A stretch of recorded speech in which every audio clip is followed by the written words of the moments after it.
expresar razones a través de pruebas, o a través de hechos, o a través de ejemplos, o a través de cuestiones que tienen autoridad competencial. Lo vamos a ir explicando cada una de estas razones. En términos generales, vamos a tratar de establecer cómo es que la argumentación jurídica nos va a permitir desarrollar un conocimiento que permita tener validez a lo largo del tiempo. Una de las lecturas que recomiendo es la de Anthony Weston, que viene a ser Las claves de la argumentación. Dentro de lo que es esta lectura, vamos a entender que la lógica informal que siempre se utiliza es aquella que permite persuadir. A través de la lógica podemos persuadir a una persona, pero la argumentación va más allá de la lógica informal, va más allá de persuadir a alguien, de convencer a alguien, sino que ese convencimiento tiene que estar sobre la base, como les decía hace un momento, sobre la base del argumento. Argumentar no es disputar, argumentar no es solamente discutir, ¿no? Porque yo puedo discutir con una persona y cuando veo que esa persona no tiene una razón de ser, su fundamento, su argumento, pues yo lo puedo abandonar. Hace poco veíamos en algunos ejemplos de otras clases, por ejemplo, este tema de las creencias religiosas, ¿no? Hay personas que creen que a su familiar muerto se le debe guardar un año de luto. ¿Y qué significa un año de luto? Significa pues que no puedes ir a fiestas, no puedes estar con ropas claras, no puedes hacer determinadas acciones que sí hacías cuando tu familiar estaba vivo. ¿Por qué? Porque hay que guardar la memoria, hay que guardar el recuerdo. Al punto que algunas personas dicen no puedes celebrar ni siquiera el cumpleaños de tu hijo menor, ¿no? ¿Por qué? Porque estás de luto. Pero muchas otras personas empiezan a razonar y decir, ¿pero qué tiene que ver el dolor que tiene una persona por dentro con la festividad de un menor de edad? Entonces, si dos personas se van a enfrentar, guarda luto, y el otra persona, yo guardo mi luto en mi memoria, no en el externo, sino en el interno, entonces ahí hay un tema a discutir, hay un tema a debatir. Y si hay un público tercero, entonces será el público tercero el que tenga que ser convencido. Entonces yo tengo que argumentar para este público tercero, para poder convencerlos, no solamente persuadirlos, sino convencer de que mi posición o la posición contraria es la más adecuada. Disputar es establecer una discusión verbal. De la discusión verbal podemos argumentar, pero argumentar, según la lectura que les estoy planteando de Anthony Weston, argumentar es ofrecer un conjunto de razones o de pruebas en apoyo de una conclusión. Argumentar viene a ser el conjunto de razones o pruebas en apoyo de una conclusión. Por lo tanto, la argumentación me va a permitir llegar a una conclusión. La conclusión debe estar basada en razones y en pruebas. Yo no puedo argumentar sobre la base de solo pareceres, solo opiniones. El argumento está basado sobre la base de pruebas y de razón. Eso nos lleva a poder sostener que la argumentación no es solamente una mera opinión, no es tampoco una disputa, como ya lo hemos dicho. Es un intento, nos dice el autor, es un intento de apoyar opiniones con razones. Esa es la argumentación. Intento de apoyar opiniones con razones. Por lo tanto, la argumentación o argumentar bien puede servir como un medio para poder indagar. ¿Y qué es indagar? Buscar, investigar. Por eso es que hay mucha conexión entre lo que viene a ser el argumento jurídico, el razonamiento jurídico, la interpretación jurídica y el tema de la investigación jurídica, ¿no? Son temas que son conexos. No es posible en algún momento separar un tema del otro. Yo para poder argumentar tengo que saber interpretar. Y cuando hablo de interpretación, hablo del camino para llegar a un conocimiento. El conocimiento que es válido es aquel que está sustentado en razones y pruebas, y eso es el argumento. Entonces, es un conocimiento circular, dentro del cual yo no puedo dejar de establecer algunas pautas o algunas reglas. El autor, en comentario, antes de ingresar a algunas diapositivas, nos dice lo siguiente: cuando se llega a una conclusión bien sustentada en razones, la conclusión, es explicada y defendida con argumentos. Cuando se llega a una conclusión bien sustentada, es porque existen razones que explican y defienden la conclusión. Entonces, para poder hablar de una correcta conclusión, debemos nosotros expresar razones, y las razones tienen que estar basadas eh, en hechos, ¿no? Un argumento no puede estar basado en suposiciones, menos en supersticiones, sino que tiene que estar basada en pruebas, en hechos que pueden ser históricos o en hechos que son máximas de la experiencia. Se usan argumentos, en todo caso, para poder explicar una conclusión. Afirmar una opinión debe basarse en auténticas razones. Es por ello que hay reglas que cumplir. No se trata solamente de convencerles, he dicho. Se trata de convencer a través de razones y pruebas que hacen válida una conclusión. La conclusión, por lo tanto, se empieza a construir a partir de ciertas opiniones, y a eso se le llama ensayo. ¿Qué es un ensayo?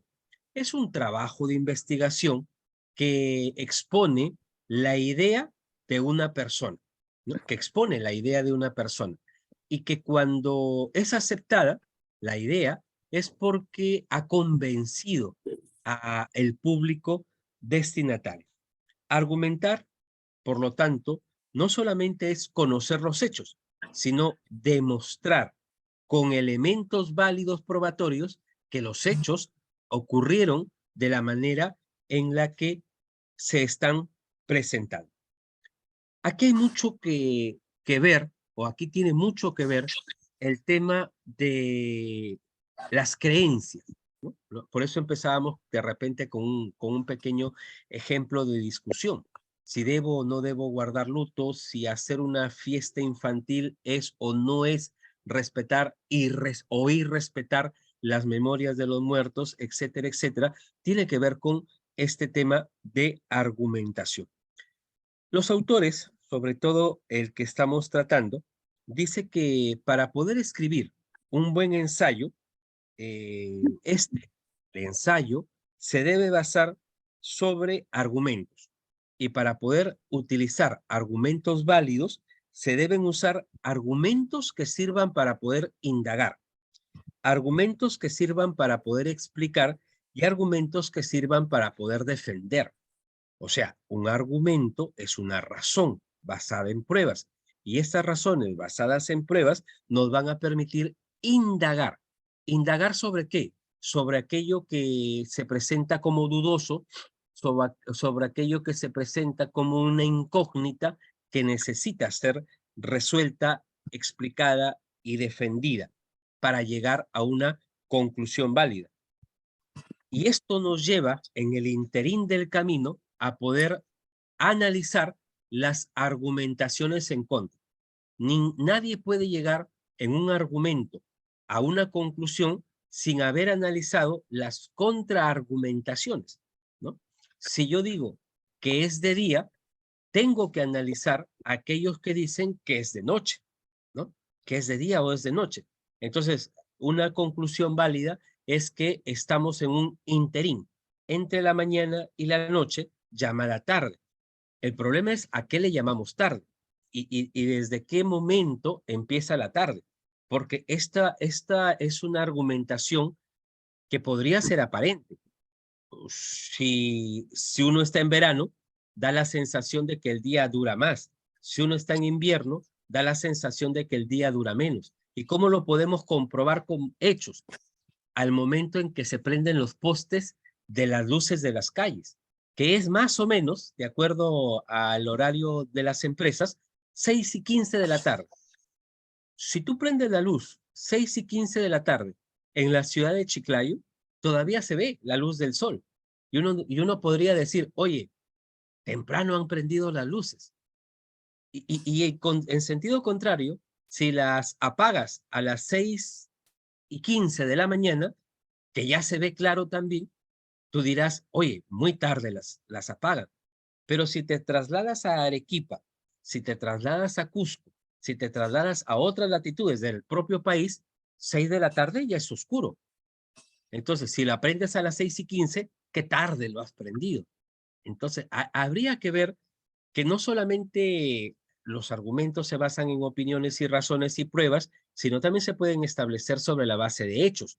Pero los hechos van a tener que ser valorados, van a tener que ser contrastados de acuerdo a las circunstancias en las que se encuentren. Por eso es que cuando se habla de la composición de un argumento, ¿ya? Sobre todo de un argumento corto que viene a ser una construcción generalmente que cabe dentro de un párrafo o de un par de párrafos. Un argumento corto es aquel que cabe dentro de un párrafo o un par de párrafos que permiten al lector, que permiten al tercero ávido de conocimiento poder darse cuenta de la conclusión o de las premisas.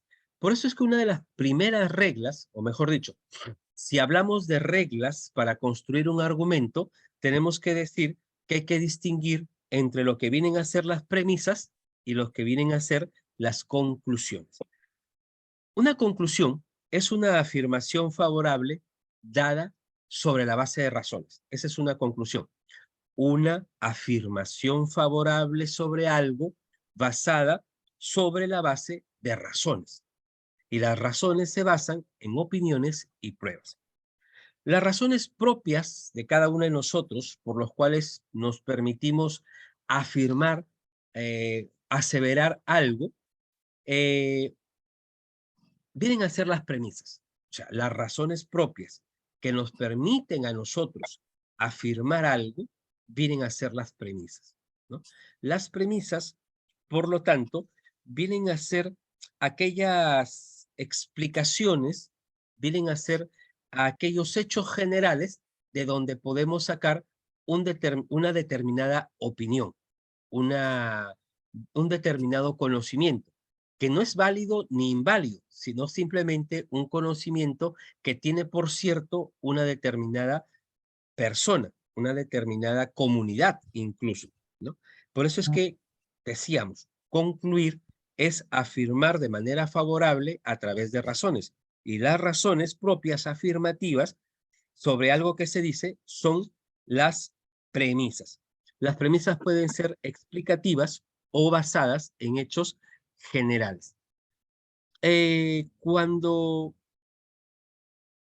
se habla de las premisas, ya dicen, las premisas que pueden ser basadas en generalizaciones o sobre hechos tienen que estar sometidas a dos razones importantes.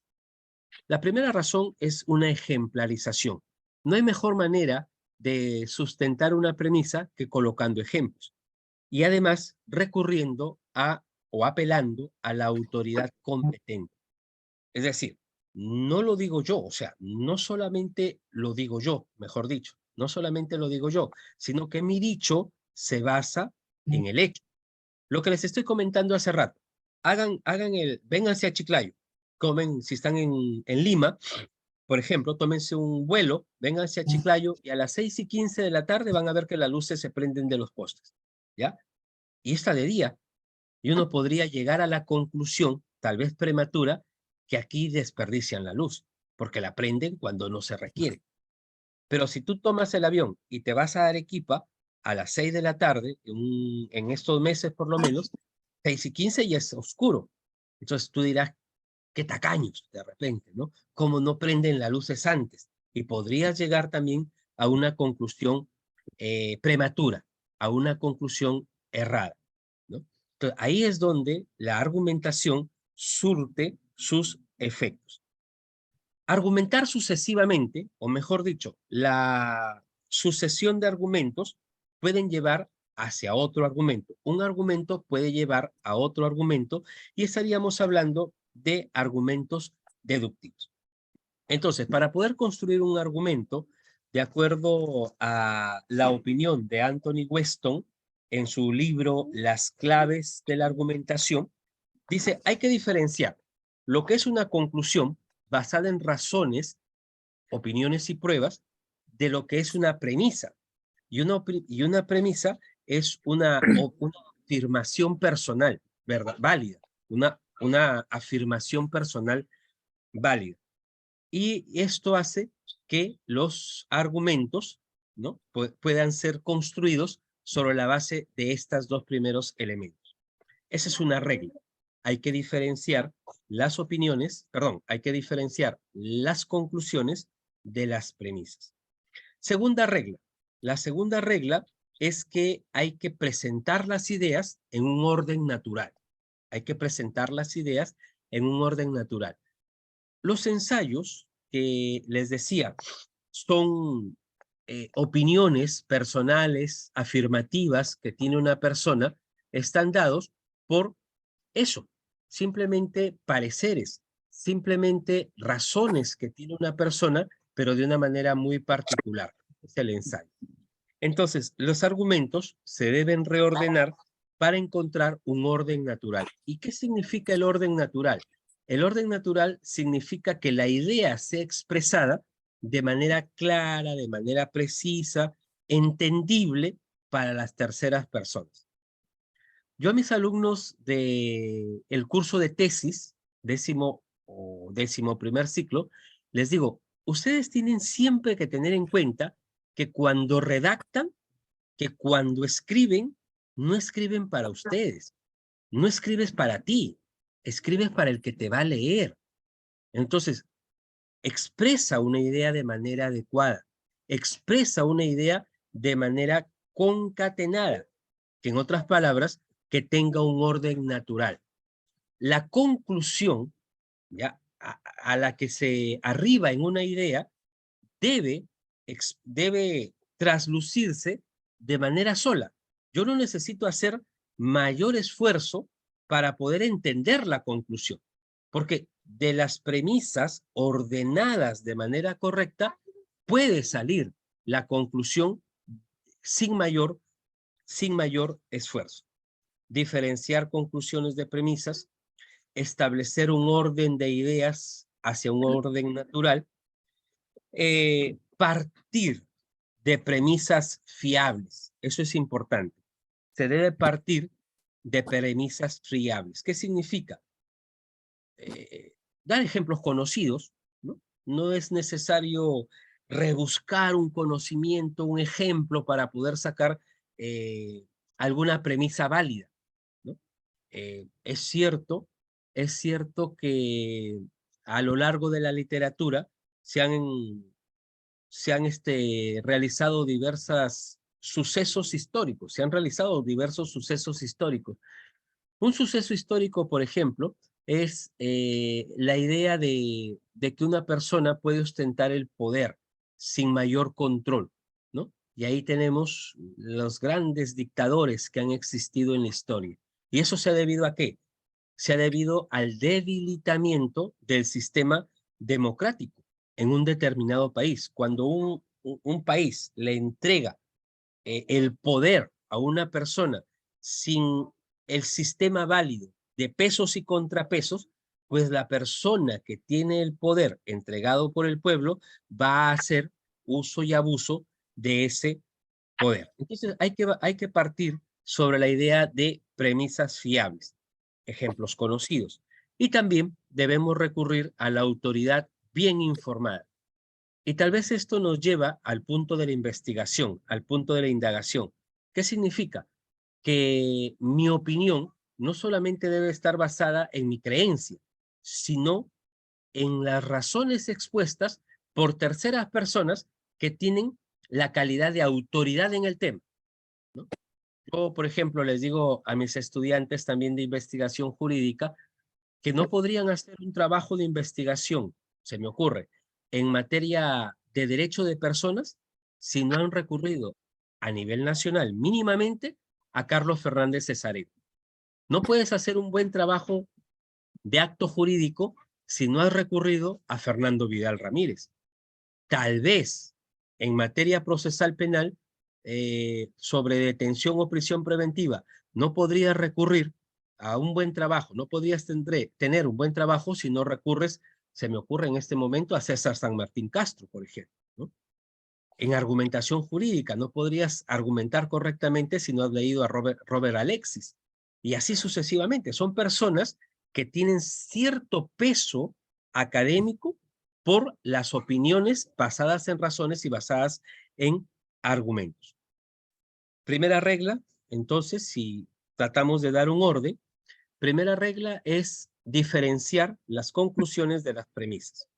Segundo, darle un orden natural a las ideas. Tercero, partir de premisas fiables.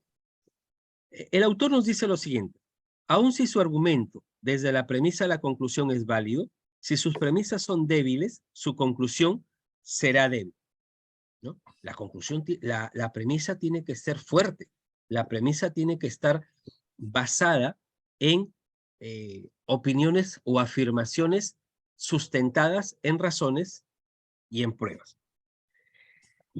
Una cuarta regla que nos va diciendo Anthony Weston, una cuarta regla podría ser concreto y ser conciso, ¿no? O sea, lo que a nivel popular, lo que a nivel social, podríamos decir, el pez por la boca muere, ¿no? El pez por la boca muere.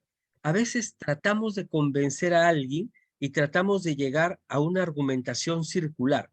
Ya dije la idea, ya dije la afirmación, ya expuse la conclusión, pero como quiero llegar a convencer, de todas maneras, intento decir con otras palabras lo mismo que ya dije. Entonces, como quien dice, la hago larga, ¿no? Y ahí viene el problema. No, si no somos concretos, si no somos concisos, pues no estaríamos cumpliendo una de las reglas de la argumentación. Hay que evitar, por lo tanto, términos que sean generales frente a un hecho en concreto. Hay que diferenciar términos o hay que evitar que sean términos vagos, ¿no? Y abstractos. Cuanto más concretos, cuanto más precisos, cuanto menos genéricos sean los argumentos, serían mejor. Sería mejor. Si hay una quinta regla, tendríamos que decir que hay que evitar un lenguaje emotivo, ¿no? Hay que evitar un lenguaje emotivo.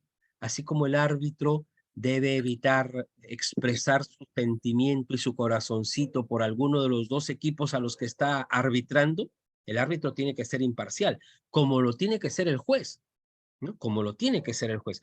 ¿A quién no le duele, en todo caso? ¿A quién no le dolería que un padre de familia haya dejado de pagar alimentos a sus hijos?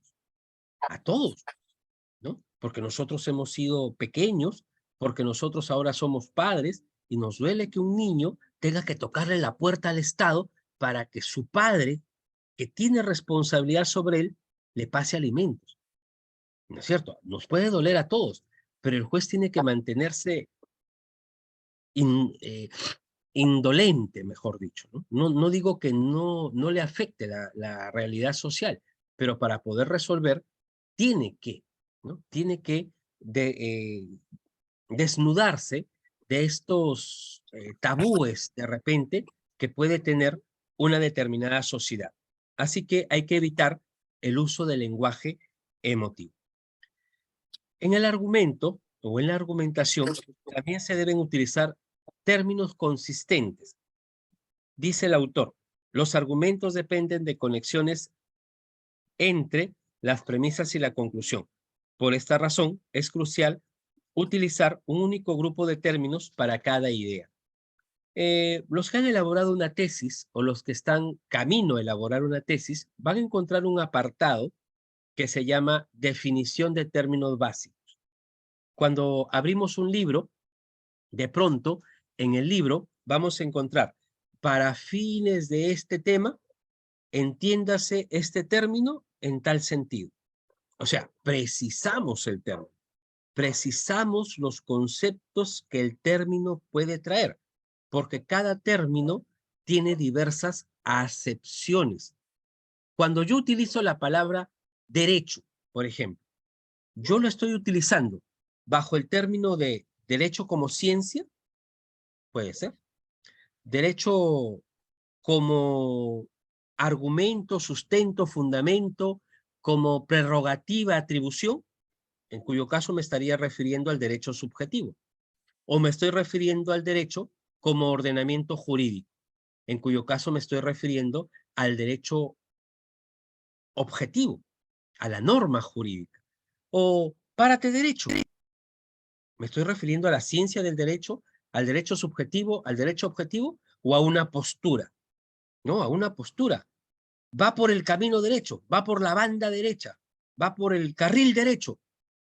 ¿A qué me estoy refiriendo? Entonces, si yo no tengo claro el término que estoy utilizando, pues es posible que no cumpla las reglas anteriores. Es posible que utilice opiniones imprecisas, términos imprecisos, vagos, genéricos, etcétera, etcétera. Entonces, tenemos que tener en cuenta el significado que se le debe dar para cada término, ¿no? Según el contexto en el que nos estamos desarrollando. Entonces, eso nos lleva a establecer, vamos a compartir pantalla, algunos conceptos. No es la idea, no es la idea de esta tarde establecer una precisión última de ninguna manera respecto de lo que es la argumentación. Pero si tendríamos que decir lo que es la argumentación, tendríamos que señalar que los argumentos tienen dos características fundamentales. Deben ser consistentes, como ya les dije hace un momento, y deben ser coherentes, consistentes y coherentes. Si eso es así, la argumentación es cualquier objeto o práctica discursiva cuyo objetivo es producir convencimiento racional en el oyente. Esa es la finalidad de la argumentación, convencer al oyente. Cualquier discurso o práctica que pretenda resolver una discrepancia o tomar una decisión de manera racional. El diccionario de la Real Academia Española determina que argumento es el razonamiento que se emplea para probar o demostrar una proposición, o bien para convencer a otro de que aquello que se afirma o niega es válido o es inválido. Los elementos que hacen posible la argumentación son la existencia de un discurso y la existencia de un contradiscurso, de otro discurso que toma el primer discurso también como un referente. Eh, Hablar de la argumentación jurídica, por lo tanto, nos permite sostener que un buen argumento puede marcar la diferencia entre perder o ganar un caso. Un buen argumento. Es decir, la argumentación jurídica es un concepto teórico práctico que debería ser dominado por todos los actores inmersos en este ámbito. Para ser coherente con lo que estoy hablando, pongamos un ejemplo. Ah, un ejemplo que sucedió en la región Lima, cuya cabeza política es el gobernador regional. Contra él se solicitó una prisión preventiva. El juez rechaza la prisión preventiva por razones técnicas de la técnica jurídica que había utilizado el fiscal, pero le otorga o le impone una medida de comparecencia con restricciones. Dentro de ellas 5 reglas de conducta, y una de esas reglas de conducta fue no ausentarse del lugar de su domicilio, ¿no?, sin previa autorización del juzgado. Es decir, vives en Huacho, ¿te quieres ir a Lima? ¿Te quieres ir a Tumbes? ¿Te quieres ir a Tacna? Te puedes ir, pero primero te tengo que dar permiso. Es lo que le dijo el juez. Primero te tengo que dar permiso. Ok, eso nos lleva a premisas. La premisa es que para poder pedir permiso o para poder viajar, debo pedir permiso. La segunda premisa es que no debo viajar sin antes haber pedido permiso. ¿No es cierto? O sea, el permiso es previo. No es que, señor juez, deme permiso que ya estoy en Tacna. No es así. ¿No es cierto? Entonces, ocurre que al ex gobernador, que ya tenía impuestas reglas de conducta, entre ellas no ausentarse del lugar de su domicilio sin previa autorización del juzgado, un viernes en la noche lo llama el presidente de la República y le dice: señor, ¿puede venir a verme a Palacio de Gobierno? Quiero conversar con usted. ¿Qué haríamos cada uno de nosotros? El presidente de la República quiere conversar con nosotros. Viernes en la noche, que lo vaya a visitar el sábado. Juzgados no trabajan, ¿es cierto? Los juzgados no trabajan. Entonces, tomó la decisión de viajar, y le presentó los documentos el día lunes al juez, ¿no? Señor juez, tuve que viajar a la ciudad de Lima porque me llamó el presidente de la República y aquí está mi resolución que me designa como ministro de Estado, por ejemplo, ¿no? Como ministro de Estado. Ok, el juez, que no tiene que resolver sin escuchar a la otra parte, ese es el tema, nunca puedes resolver sin escuchar a la otra parte, le corre traslado a la fiscalía deja pasar un mes y solicita, lejos de responder el escrito, le solicita al juez que se revoque el mandato de comparecencia con restricciones porque se habría incumplido una de las reglas de conducta, que era no ausentarse del lugar de su domicilio. El pedido de prisión preventiva, de revocatoria de prisión preventiva, que era la conclusión de la fiscalía, estaba basado en premisas. La premisa es que el señor había viajado. Primera premisa. Segunda premisa, que ese viaje se había producido sin autorización del juzgado y que por lo tanto la conclusión lógica es revocar, ¿no? Porque se había incumplido. El razonamiento es adecuado, ¿no? El razonamiento es adecuado. Sin embargo, la fiscalía basó su argumentación en una norma, ¿no? En una norma que la defensa utilizó para contraargumentar. Entonces la defensa no podía negar lo evidente, ¿no? Que el señor había viajado. Entonces la fiscalía empieza diciendo: es verdad que se viajó, es verdad que que no se contó con la autorización, pero lo que no es verdad es que no se haya pedido permiso, ¿no? Eso es lo que no es verdad. Y eso hace que no haya intención de fuga. Pero más allá de ello, basado en la misma norma, decía la defensa legal, basado en la misma norma, la norma establece que para poder revocarse la comparecencia con restricciones, tiene que existir incumplimientos a la norma jurídica. Que la regla dice, ¿no?, incumplir las reglas de conducta. Entonces, cuando la norma utiliza un término en plural, como conclusión, utiliza un término en plural, ¿cuál es la premisa? Que por lo menos debe ser más de uno, ¿no? Si yo le digo a mis estudiantes, formen grupos, y alguien me dice, ¿lo puedo hacer yo solo? No, pues, es que la idea de grupos, ¿no?, es por lo menos de 2 a más. no hay grupos de a uno, ¿entienden? No hay grupos de a uno. Entonces, también el tema de hacer grupos es para ver si los estudiantes pueden ser capaces de poder interactuar, entre, etcétera, muchas cosas. Pero la razón es formar grupos. Entonces, cuando un estudiante dice, ¿puedo ser yo solo? Pues la respuesta es no. La respuesta lógica informal, en la lógica informal la respuesta es no, pero tendríamos que establecer por qué no. Bueno, más allá de eso, entonces el abogado utilizó la misma norma que utilizó el fiscal. A eso se refería el autor cuando dice utiliza, para llegar a una conclusión válida, utiliza tus argumentos y utiliza los argumentos de los demás. Entonces, para poder contraargumentar. En ese sentido, es que el juez escucha ambas partes, pero el juez llega a un razonamiento distinto a través de su argumentación. Y a esto se refiere la metodología. Método es camino. Ahí tengo, en el recuadro donde dice es el conjunto de razonamientos, podríamos poner a la fiscalía. En el recuadro donde empieza, en los tribunales, podríamos poner a la defensa con el procesado. Al frente, arriba en la parte superior, ponemos al juez. Entonces el fiscal ya expuso sus razones, el abogado ya expuso sus razones y ahora le toca al juez expresar sus razones, que son las finales, ¿no? Y el juez empieza a razonar, en este caso en concreto, del ejemplo que les estoy dando, empieza a razonar el por qué viajó el señor, ¿no? Él en sus premisas decía, ¿el señor me pidió permiso? Sí. ¿Lo llamó el presidente de la República? Sí. ¿Servir a la nación es una obligación de los ciudadanos? Sí.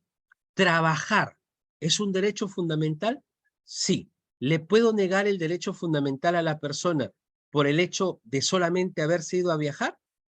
¿De solamente haber abandonado su lugar? ¿O la regla que tiene el Código Procesal Penal es por una finalidad distinta? ¿Para qué se le pone una regla de conducta como no ausentarse en lugar de su domicilio sin previa autorización del juzgado de una persona? Y así razonaba el juez. ¿No es acaso para que pueda estar a disposición de la fiscalía cada vez que la fiscalía lo cite? Ese es el argumento final. Esa es la razón final por la cual se impone esta regla de conducta. Y decía, aquí el fiscal no me ha dicho que lo ha citado. Aquí el fiscal no me ha dicho que lo ha citado y que no ha ido. Aquí el fiscal no me ha dicho que lo ha citado, no ha ido y que se ha ido huyendo. Por lo tanto, debo aceptar la variación de la prisión preventiva, de la comparecencia con restricciones por prisión preventiva, y el juez llegó a la conclusión de que no, ¿no? Pero es que no se llega a una conclusión sino a través de la demostración de varias premisas válidas, de varias premisas que sean válidas. ¿Eso qué nos lleva a sostener? Eso nos lleva a sostener que hay ciertas características para que la argumentación jurídica sea válida. Interés jurídico, debido a que modifican el ámbito de derechos y obligaciones, siendo su finalidad hacer más nítidos los límites y más eficaces los derechos y las obligaciones, pues a través de este se defiende el alcance del derecho. También está referido a la seguridad jurídica, puesto que la argumentación jurídica soluciona de manera más o menos definitiva, no hay nada definitivo en este mundo, situaciones particulares en el cual el influir del derecho debe detenerse entre circunstancias específicas e individuales.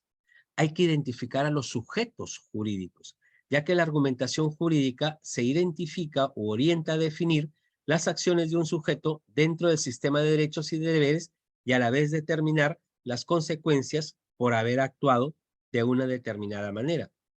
Hay que establecer la institucionalidad jurídica, debido a que esta está construida por la exigencia de un derecho positivo y por las reglas de procedimiento. Y hay que tener en cuenta el carácter limitado, debido a que las intervenciones de la argumentación suelen ser restringidas temporalmente y reglamentadas por medio de reglas procesales.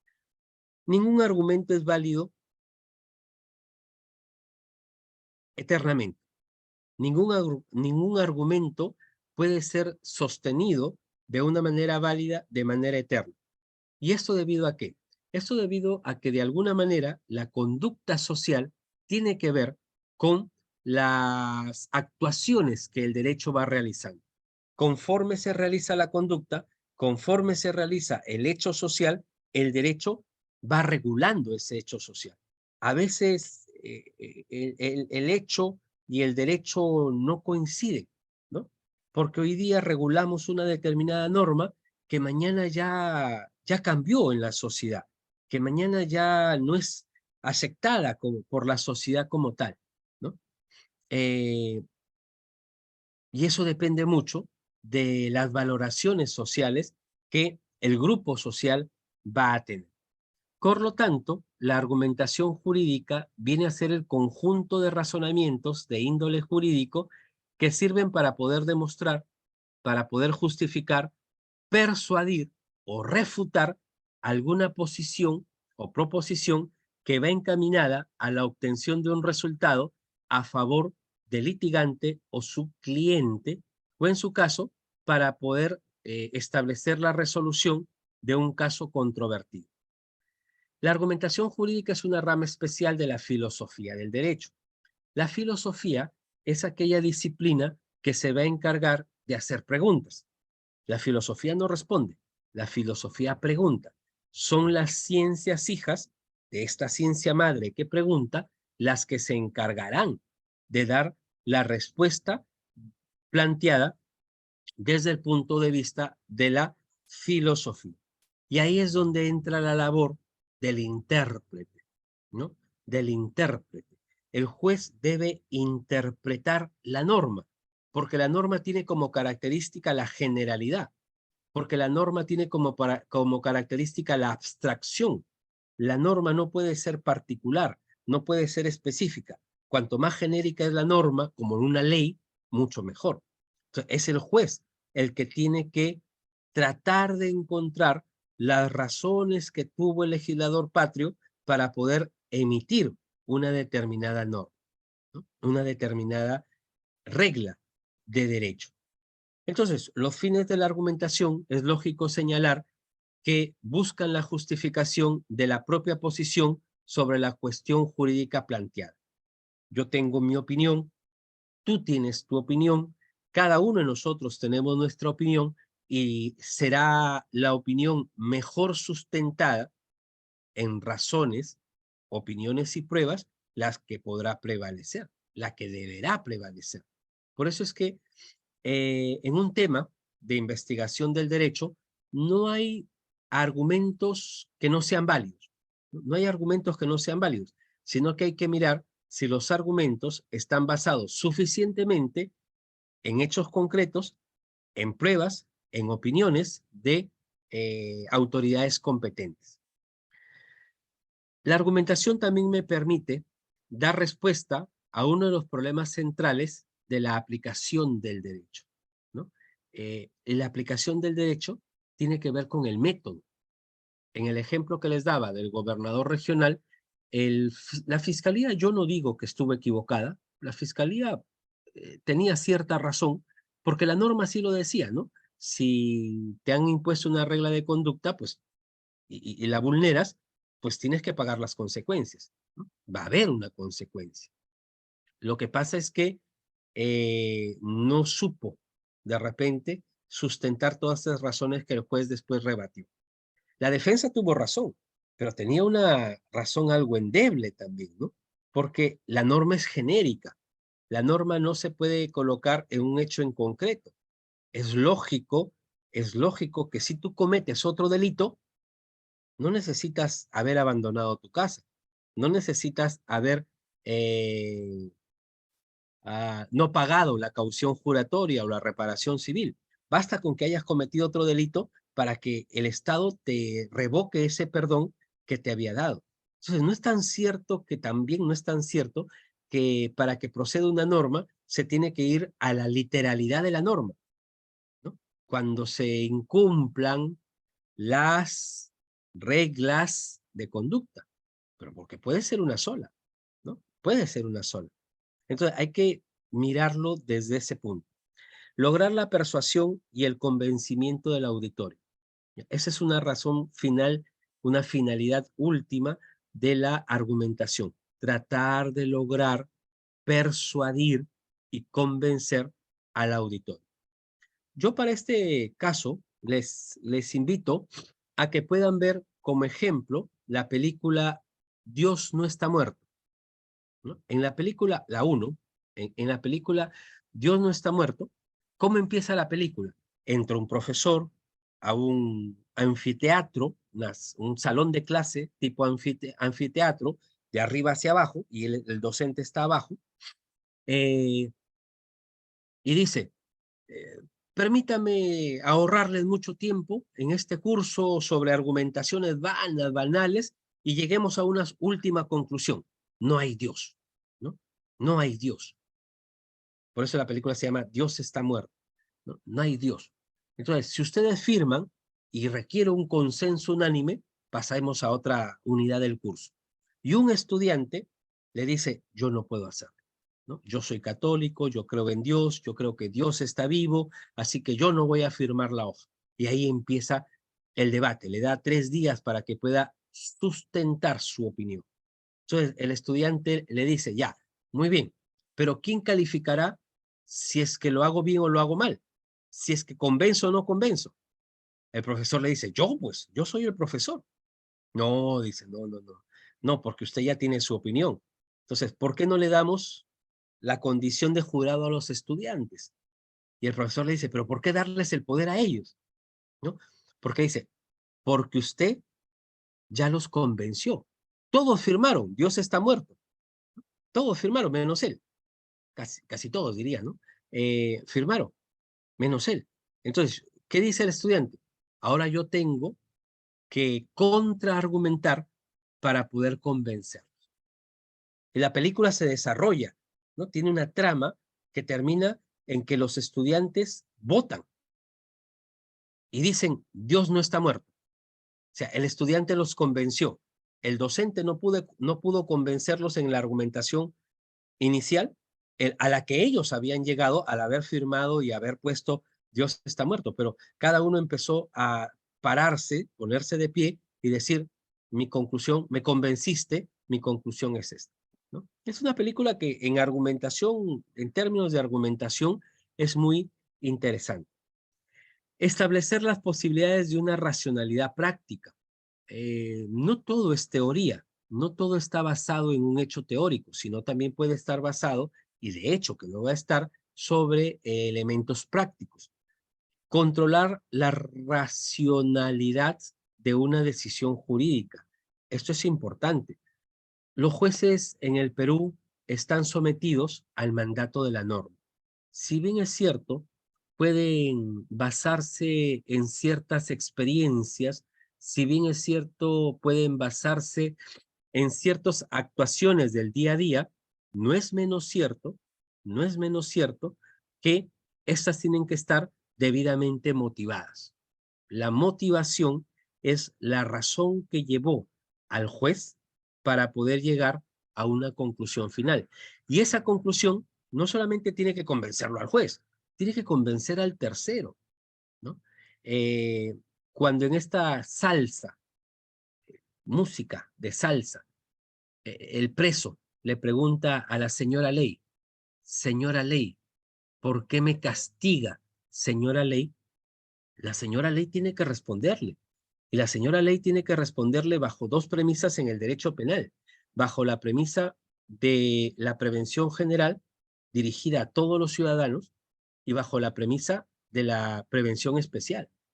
Te castigo porque te has portado mal, pero cuando te impongo el castigo no solamente es para ti, sino es para los demás. Y eso es lo que tiene que hacer un padre cuando castiga a uno de sus hijos. No es el castigo al hijo, sino el mensaje que se le manda a los otros hijos para que también se porten bien o se puedan portar bien. Entonces, ese es el tema de la argumentación. Establecer mecanismos y criterios para poder controlar la racionalidad y controlar la motivación en la valoración de la prueba, así como justificar externamente una decisión jurídica. Y eso nos va a permitir posteriormente refutar y contradecir los argumentos y pretensiones contrarias. La argumentación jurídica correcta por parte de los jueces es recomendable porque las partes en el juicio tienen un interés especial en conocer las razones. El juez no puede decir, te escuché, resuelvo. No, entre escucharte, ¿ya? Entre escuchar los hechos, entre analizar el derecho y resolver, entre la parte de hechos, visto, le decimos en una sentencia, entre la parte de vistos y la parte resolutiva, hay una parte considerativa.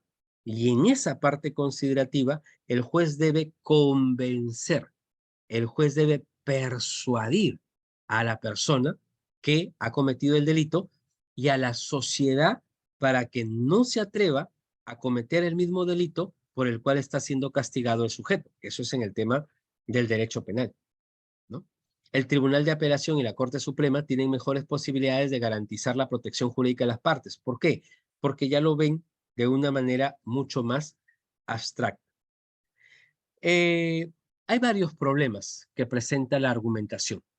Las normas jurídicas se redactan en un lenguaje sencillo.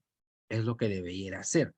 Sí, entonces, el artículo 106 tiene un lenguaje totalmente sencillo, aun cuando hay varios supuestos en el que se escapa a la propia consideración humana. El que mata a otro, ¿no? El que mata a otro. El que tiene que ser una persona viva, como nosotros. El otro también tiene que ser una persona viva, ¿no? Por eso es que la norma requiere como primer presupuesto que exista la vida dentro de la existencia humana de otro sujeto y que otro sujeto tenga la condición de ser humano, ¿no? Y ahí viene un problema, porque hasta ahora los sujetos del derecho solamente son el concebido y la persona natural. También la persona jurídica, sí, pero para términos prácticos, concebido y persona. Y la persona es aquella que va a expresar por sí o por otras personas, representantes, una determinada actuación. Entonces, matar a otro significa tener la condición que yo tengo. Matar, quitar la vida a una persona tal cual yo tengo la vida. Entonces, las normas jurídicas se deben redactar en un lenguaje sencillo, pero se aplican a situaciones complejas. ¿Qué pasa si es que yo disparo contra una persona en un bosque en temporada de caza de jabalís y yo disparo al matorral que se mueve creyendo que es un jabalí, pero resulta ser una persona que se quedó dormida y que ya se está levantando y se está yendo, ¿no? Entonces, también es válida la aplicación de la regla, el que mata a otro será reprimido o no. Y ahí es donde vienen los casos en concreto. Segundo, las normas jurídicas tienen una naturaleza estática, pero se aplican a una realidad dinámica. El artículo 106 del Código Penal no ha sido modificado. Viene desde 1991. El que mata a otro será reprimido. Pero, ¿cuántos hechos de muerte se han sucedido desde 1991 en que se aprobó esa regla, esa norma jurídica, hasta la fecha, ¿no? Entonces, el primer problema es que las normas jurídicas utilizan un lenguaje sencillo, pero se aplican a situaciones complejas. Segundo, las normas son estáticas y se aplican a hechos dinámicos. Tercero, en un Estado de Derecho se debe conciliar el principio de legalidad con ciertos valores de justicia, ¿no? El policía que saca su arma y le dispara a una persona que está disparando a otras personas. ¿Ven? Entonces, allí debemos no solamente ver el principio de legalidad, sino también tenemos que ver la legitimidad con la que actúa una persona para poder infringir o poder vulnerar ciertas circunstancias. El bombero que rompe la puerta para poder ingresar a sacar a una persona que el fuego la puede matar, o a un niño que se está ahogando. ¿Ven? Entonces, hay ciertas circunstancias que vamos a necesitar superar para poder aplicar el derecho. La paradoja del sistema jurídico, resolución jurídica y acceso a la justicia. A veces lo que se resuelve en los tribunales no es lo más justo, ¿no? Porque derecho y justicia son dos términos totalmente distintos. Yo los represento en un ejemplo algo infantil, yo los represento con el tema del coyote y el correcaminos, ¿no? El correcaminos representa la justicia, es el ideal, es lo que se nos escapa. El coyote representa el derecho. El coyote intenta llegar al correcamino para poder almorzarlo, matarlo, comérselo. Intenta llegar, pero cuando llega, pip, pip, dice el correcamino, ¿no? Se manda a mudar. Y lo vemos como un espejismo. Pero el derecho siempre va a ir detrás de ese espejismo. Esa es la paradoja, ¿no? Si no lo vas a alcanzar, ¿para qué lo corres? Pero siempre vas a tener que ir dentro de este camino. El derecho moderno se caracteriza por la diferencia entre texto e interpretación, entre ley y jurisprudencia. Y el derecho se ha jurisprudencializado. Nuestro último derecho, por lo menos, se ha jurisprudencializado. Como la medicina se ha tecnificado, ¿no? Yo aún recuerdo, era muy niño, aún recuerdo que mi mamá me llevaba donde el doctor Ugaz, que era el médico de la familia, ¿no? Desde que yo era niñito, desde que mis hermanos mayores eran niños, hasta cuando yo era niño me llevaba al doctor Ugaz y el doctor Ugaz decía, ¿qué tienes? Abre la boca, saca la lengua, tose, respira, es esto, siéntate, párate, listo. Su hijo tiene tal cosa, ¿no? Entonces diagnosticaba eso. Ahora te vas a un médico y el médico igual te dice, ¿no? Párate, siéntate, saca la lengua, respira, respira hondo, respira corto, etc. Pero igual, vaya a sacarse una placa. Ahora ya no te diagnostican y viene, ¿no? Sáquese su placa y viene, ¿no? Igual está ocurriendo en el derecho. En el derecho los jueces no están resolviendo, no por a través de la ley, que es el principio de legalidad, que es la fuente principal del derecho, sino está resolviendo a través de la jurisprudencia. Un día nos tocó ir a un proceso en el que eran varios procesados, nos toca ir al proceso de etapa intermedia, en donde se debe ver la formalidad de la acusación, y pues habían cuestiones de forma que no cuadraban, y se lo dijimos al juez, le argumentamos, el juez nos dio la razón, ¿no? Y la ley dice, la norma establece que cuando el juez encuentra razones válidas para poder devolver la acusación, la devuelve para que sea corregida por el ministerio. Ok, hasta ahí estamos bien. Pero el juez le da 10 días, ¿no? Le otorgo a usted, señor fiscal, 10 días para que pueda corregir su acusación. Y ahí todos los abogados, oiga, señor juez, ¿no? El artículo tal del Código Procesal Penal dice que son 5 días. ¿Usted por qué le da 10? Está prevaricando, está yendo contra la ley. Y todos los abogados argumentábamos en ese sentido. Y el juez dijo, calma, calma, calma. Existe el plazo legal, existe el plazo dogmático y existe el plazo jurisprudencial. Así que yo le estoy dando el plazo jurisprudencial. Y nos dejó ahí, con la boca cerrada, porque podríamos argumentar, ¿no? Pero, ¿de dónde sacó el juez eso?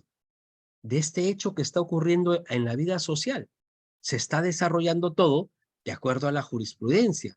Y puede ser que la jurisprudencia haya dicho en algún momento que para resolver estos problemas el juez tiene, más allá de la ley, un criterio amplio, ¿no? Así que si dice 5, el juez puede leer 10, que es un argumento no válido, pero así lo ha dicho la Corte Suprema. Es por eso es que yo siempre voy a seguir invocando las palabras de mi gran amigo, el doctor Duberry Rodríguez, cuando fue vocal, presidente de la Corte Suprema.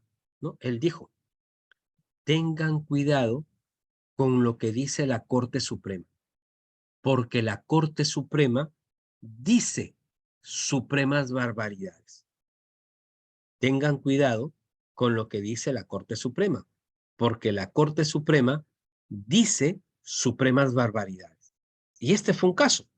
Yo no me he dedicado a investigar si el juez nos paseó o no, si el juez nos tomó el pelo o no, pero debe ser que haya una resolución que diga plazo jurisprudencial, plazo legal, plazo doctrinario, ¿no es cierto? Entonces, ahí es donde vamos a tener que mirar que el derecho moderno se caracteriza por la diferencia entre el texto y la interpretación, entre la ley y la jurisprudencia.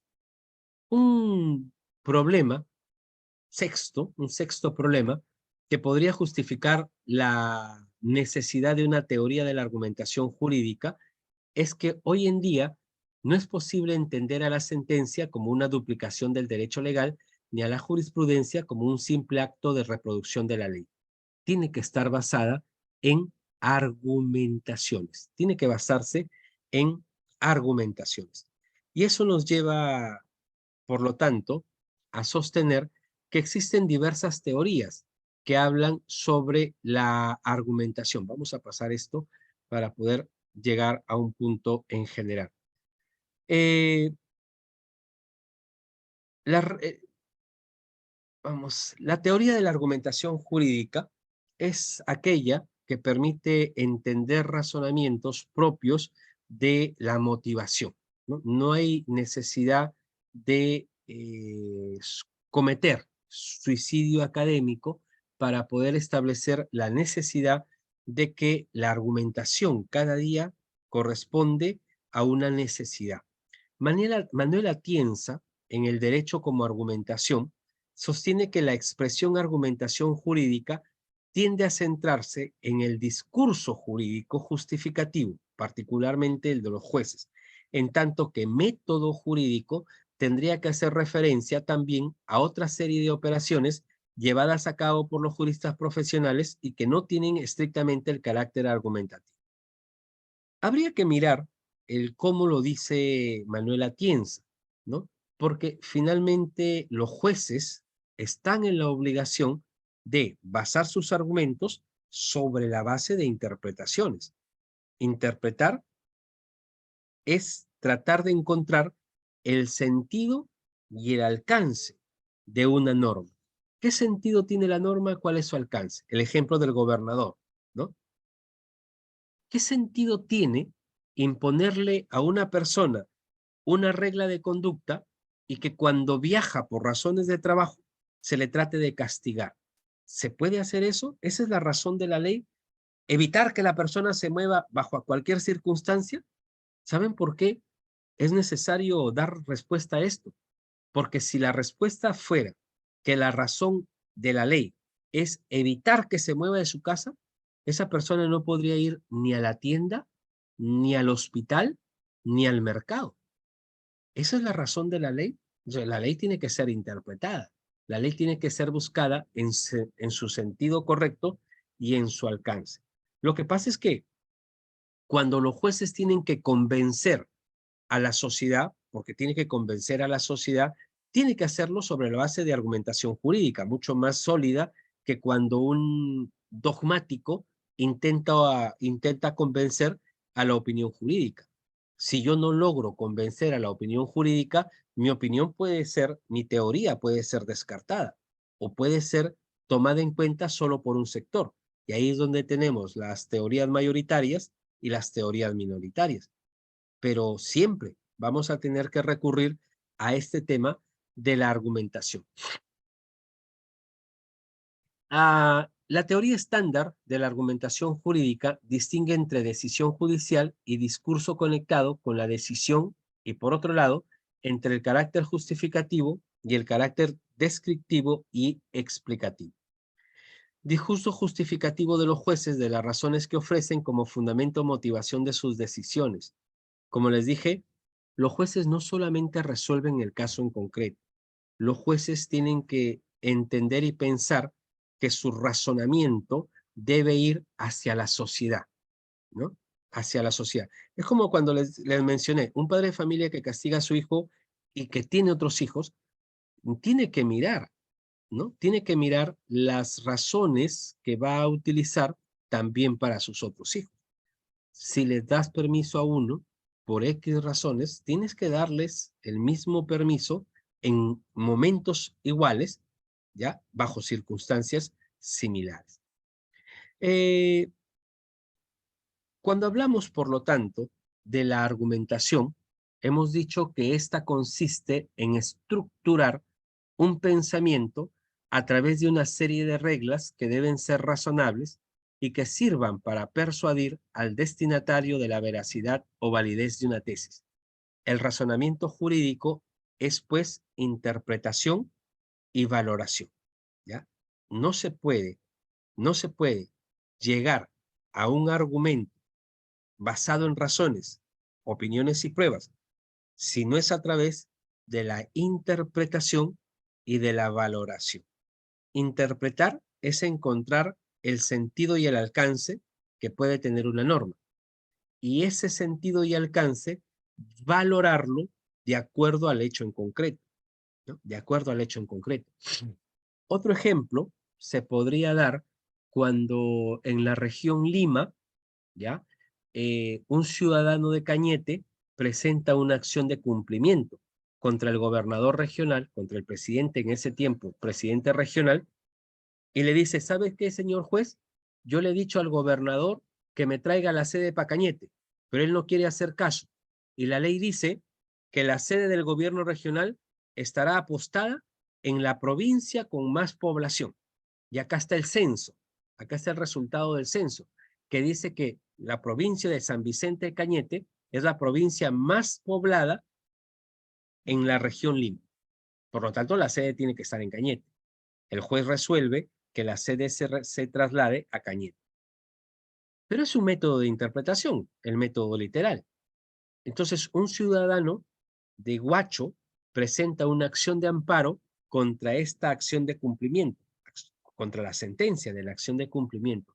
¿Y qué le dice al juez, el ciudadano de Huacho, al juez de Huaura? Le dice, señor juez, históricamente, y ese es el método histórico, históricamente la ciudad de Huacho siempre ha sido la sede del gobierno regional, más allá de la creación de la ley que dice que la provincia con mayor población es la sede, ¿no? Históricamente, siempre se ha establecido así y siempre va a ser así. La historia no puede ser modificada, dice el argumento. Y el juez de Huacho saca una resolución diciendo su argumentación basada en este método de interpretación que fue el método de interpretación histórica. Entonces ya teníamos un problema. El problema de la sentencia confirmada de acción de cumplimiento y la sentencia confirmada de acción de amparo. Estas dos se juntan ante el Tribunal Constitucional y el Tribunal Constitucional empieza a razonar de esta manera y dice, la norma no está dada para que sea cambiada una sede cada vez que hay un cambio de estructura poblacional. La norma está dada para cuando se cree un nuevo gobierno regional. Lo cual no fue válido, ¿no? La argumentación, ahí viene el argumento de Duberly Rodríguez. Hay que tener cuidado con lo que dice la Corte Suprema porque dice supremas barbaridades. Lo cierto es que la norma es clara. La norma dice, en el caso de la región Lima, la sede del gobierno regional de Lima será la provincia con mayor población.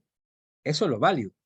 El argumento válido del Tribunal Constitucional es no cada vez que cambie esta conformación demográfica debería cambiarse la sede. No tiene razón, ¿no? No tiene razón. ¿Por qué? Porque en la región Lima, ustedes entenderán que existen 3 gobiernos regionales, Lima Metropolitana, Lima Provincias y Lima Callao, el Callao. Dentro de Lima Provincias existen 9 provincias, ¿no es cierto? Y la sede del gobierno regional por ahora, históricamente, no demográficamente, es Huacho. pero ahorita se está, bueno, ya tiene años, pero se está promocionando que San Juan del Lurigancho sea una provincia. Y obviamente que San Juan del Lurigancho se lo lleva de encuentro a Huacho, Cañete y todo, porque tiene mucha mayor población. O sea, cuando se cree la provincia de San Juan del Lurigancho, se tendrá que debatir nuevamente para ver quién es la sede del gobierno regional, porque tendría que ser San Juan del Lurigancho. Es cierto, tendría que ser, porque el censo demuestra que tiene mucha más población. Ahí es donde la argumentación debe estar basada no solo en interpretación, sino en la valoración. ¿Qué implica mover la sede del gobierno regional de Lima en tanto y en tanto? ¿No? Implica muchas cosas. Por ejemplo, Cañete, dónde iba a sesionar el Consejo Regional? Tenía que haber contratado o tendría que haber construido un local para la sede del Consejo Regional. ¿Dónde va a despachar el gobernador regional? ¿Dónde va a despachar el gerente general? ¿Dónde van a despachar los gerentes regionales? ¿Dónde se va a poner? Eso no solamente es cuestión de tráemela, ¿no? Sino tener toda una infraestructura. Y cuando San Juan del Lurigancho sea provincia, la infraestructura que se construyó en Cañete tendría que estar vacía, tendría que ser abandonada. Y San Juan del Lurigancho tendría que construir su nueva sede. Entonces, no es la valoración, no solamente es un tema de interpretación, sino también de valoración. Es allí donde vamos a tener que entrar a las diversas razones que se nos dan para poder hablar de la argumentación. La idea que se debe tener cuando se hable de las tres dimensiones de la argumentación debe entenderse de manera integrada. Hay tres, tres dimensiones, ¿no? Un buen argumento debe tener coherencia lógica. Un buen argumento debe tener coherencia lógica. Razones formales debe contener buenas razones materiales y finalmente debe ser presentado de tal forma que permita comunicar fácilmente la decisión y sus fundamentos, por lo que la dimensión pragmática de la argumentación es también importante. En términos prácticos, la argumentación tiene que ser formal, material o pragmática. Existe la argumentación formal, la argumentación material o la argumentación pragmática. Las decisiones de los órganos públicos deben ser racionalmente fundamentadas. El Estado de Derecho exige que el derecho aparezca esencialmente bajo la forma de razonamiento práctico justificativo. En el derecho de las sociedades democráticas, lo que importa no son las decisiones, sino las razones que pueden darse en favor de las decisiones. Entonces, es allí, es allí donde vamos a tener que ir volviendo a las reglas, ¿no? A las reglas de la argumentación. Las reglas de la argumentación me permiten entender, entre una de las formas de argumentación, la argumentación formal. Es lo que se considera lógico deductivamente válido. El razonamiento lógico formal es condición necesaria, pero no suficiente. La lógica entiende el lenguaje en abstracto. Lógicos se ocupan de esquemas de argumentos, se vacía, por lo tanto, el contexto. Al lógico no le interesa el contenido. En la argumentación material existe el lenguaje del juez, que es un lenguaje semántico. Ya no podemos hacer una abstracción. El juez tiene que motivar su decisión, que está destinada a demostrar las premisas en las que se entiende como válido su razonamiento. Y en el argumento o en la argumentación pragmática hay que mirar a la dialéctica y a la retórica. Tradicionalmente se llamó dialéctica técnica de la discusión, que tiene o tuvo otro nombre, que fue la tópica. Muestra cómo se debe argumentar una discusión.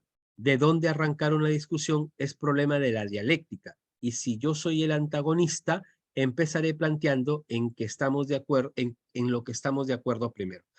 En términos generales, la argumentación jurídica nos debe llevar, voy a compartir con ustedes una serie de archivos, ¿ya? Aprovechando, se los enviaré a Magister para que les comparta con ustedes, pero a lo que yo quiero llegar es que la argumentación jurídica es aquella técnica de derecho, si lo queremos ver desde el punto de vista de lo práctico, es aquella técnica del derecho que nos va a permitir establecer conclusiones válidas a través de argumentaciones. Es lo primero que hemos dicho.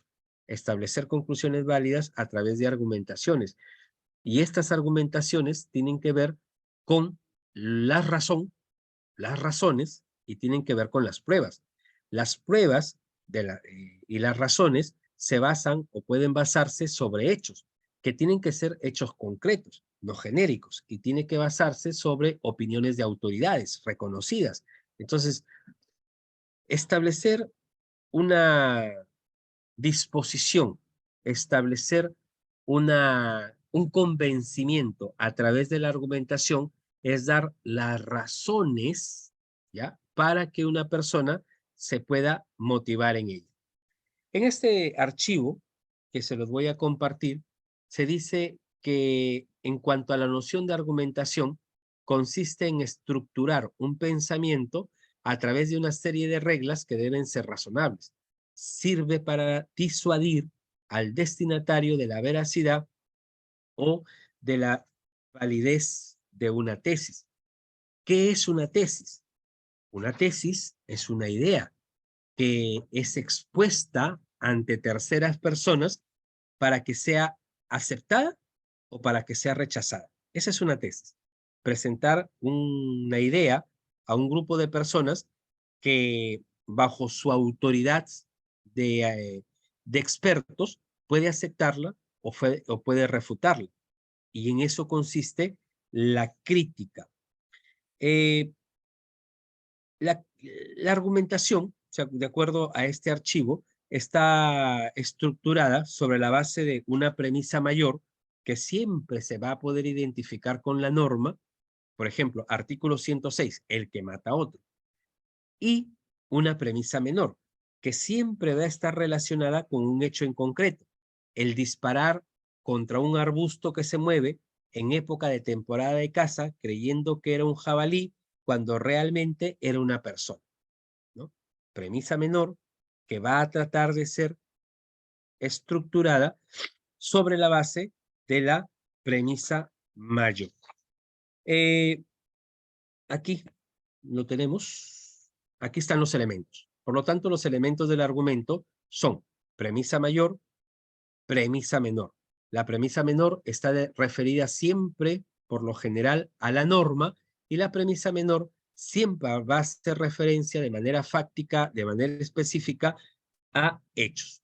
Debe haber una inferencia, es decir, la premisa mayor se debe relacionar con la premisa menor.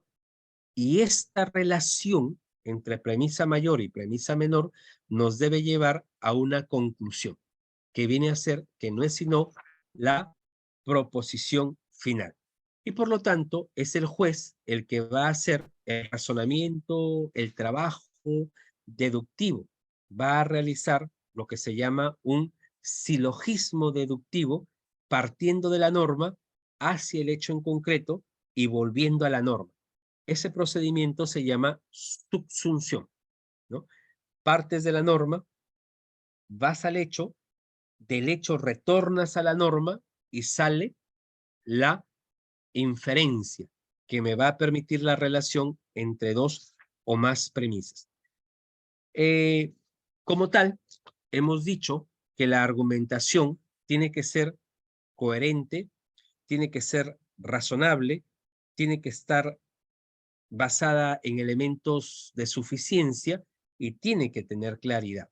Para que un argumento sea válido, ¿ya? Sus características son la coherencia, la razonabilidad, la suficiencia y la claridad. Por acá también tenemos diversos tipos de argumentación. De ley de data, de acuerdo a la ley vigente, de ley ferenda, cuando se invoca una ley que está por tener vigencia. De ley ferenda lo utilizan mucho los jurados de tesis, ¿no? Cuando uno presenta su tesis, le preguntan, ¿y qué propone usted? ¿Cuál es el texto de ley ferenda que usted propone? Ah, el estudiante dice, el tesista dice, ya, yo propongo que el artículo 5 de la Constitución sea cambiado y diga, el matrimonio es la unión voluntaria y estable entre personas. Es la idea, ¿no? Que cambiemos la Constitución. En el texto de la Constitución no pongamos que es la unión estable y voluntaria entre varón y mujer. Quitar la palabra varón y mujer y reemplazarla por el término personas. Entonces, ¿eso qué hará? A eso hará que exista el matrimonio igualitario, como le llaman ahora, ¿no? Por ejemplo, ese es mi texto de ley ferenda. Otro ejemplo, un estudiante de la Universidad de Huacho está investigando el tema del stealthing.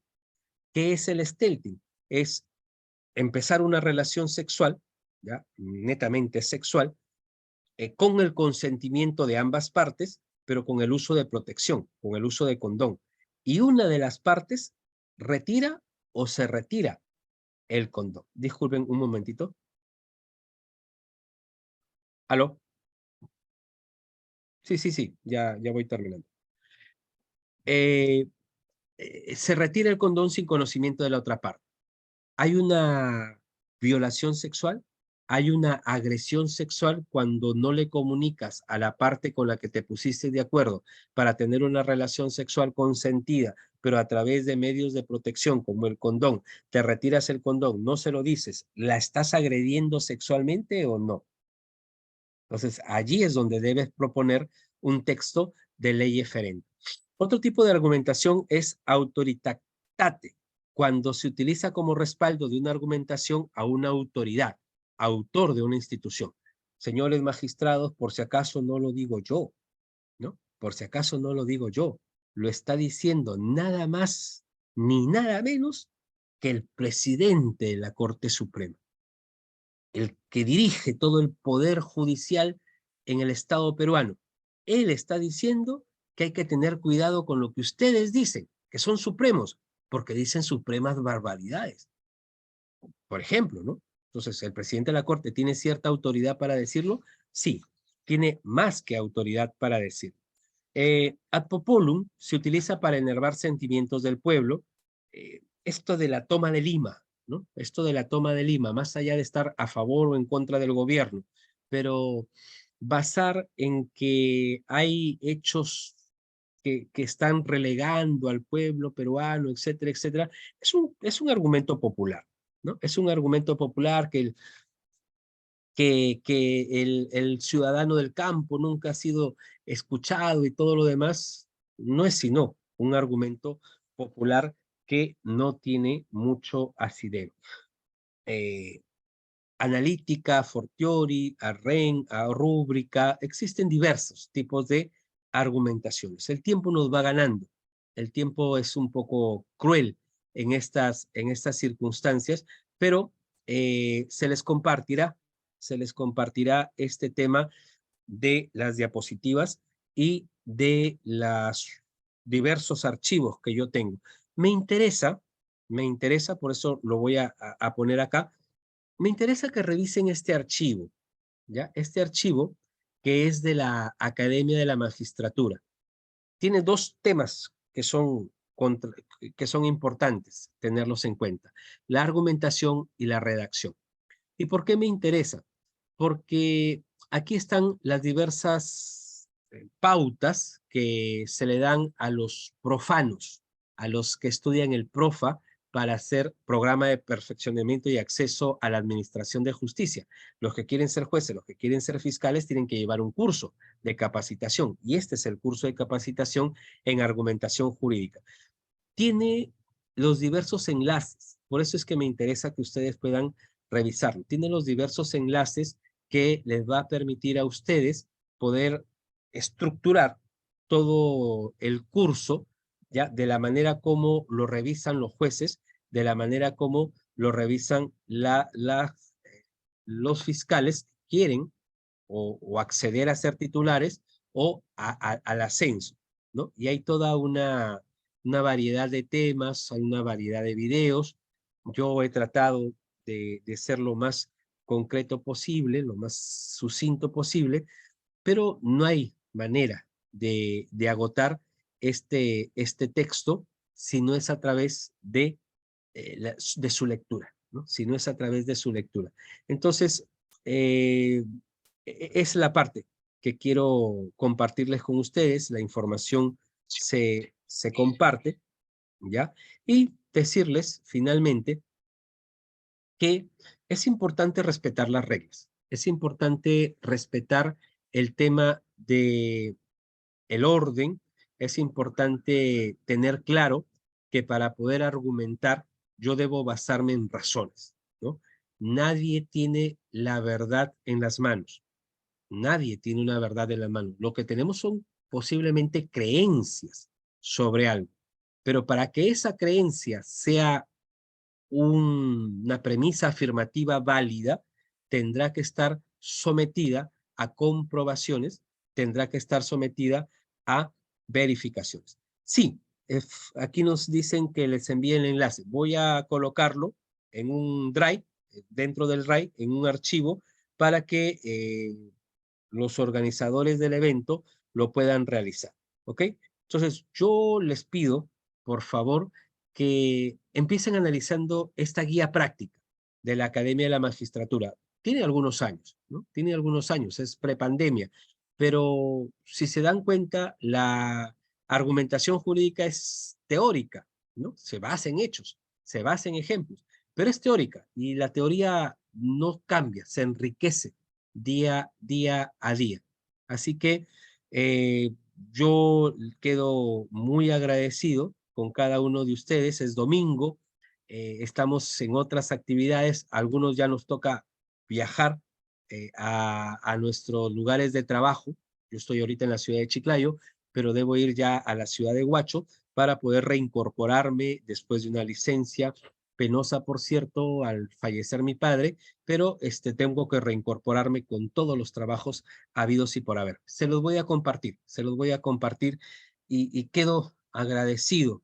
Si hubieran preguntas, yo les pediría, esto no se acaba, nunca se acaba en la conversación, pero lo podemos hacer a través de Magíster en cualquier momento que me puedan hacer llegar la pregunta con el correo electrónico y se los contestamos. ¿Ok? Quedo muy agradecido con cada uno de ustedes. Son 6 de la tarde, no puedo seguir más en el tiempo. ¿Ok? Les paso el enlace. ¿Ya? Les paso el enlace. Magíster, como siempre, muchas gracias por la invitación. Muchas gracias.